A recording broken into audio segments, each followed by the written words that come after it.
Well, when you're 75 years old, there's always an opportunity for a nostalgic memory.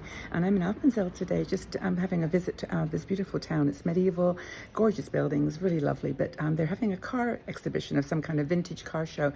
And there was a row of cars parked, and one was a Mercedes Benz. And it reminded me of the old Jaguars that my dad used to work on.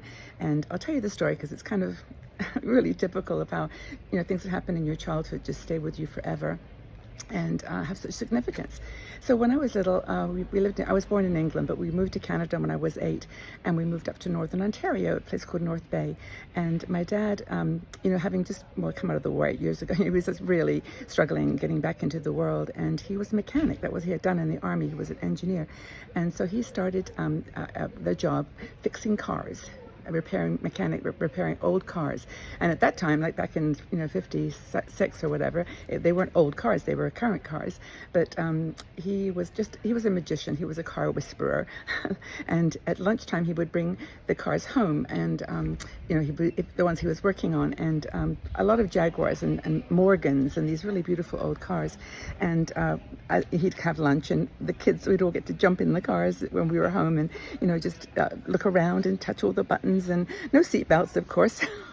But we just had to have a look at the cars and just dream about them. This is the car I want when I grow up. Now, our car at the time was an old, I think it was a Renault, and it had a hole in the floor. It was an old car, and when we would go driving, my dad would put a rug over the little hole, and it wasn't huge, just a hole, but he would cover it up, and then we would always tear it up and sort of drop things onto the road as we were driving. And my dad would always get cross because it wasn't safe. But anyway, as I was growing up, I always had this image of cars being some status symbol, and that when you had a nice car, you were an important person. And anyway, my dad, of course, and I had challenges along the way. And when I grew up and had children, we moved to Seattle. Long story in between, but I ended up, in Seattle working for Microsoft, and did very well, and I was able to afford a Jaguar.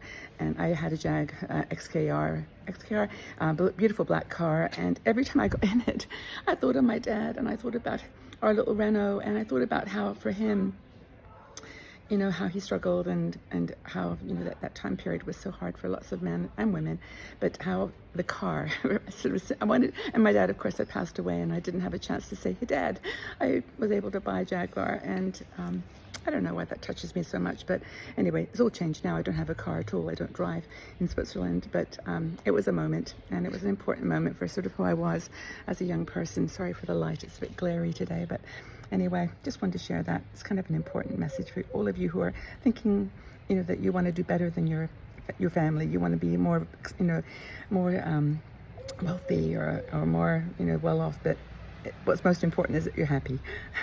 That's the true measure of your success, to be honest. And I just want to share that with you.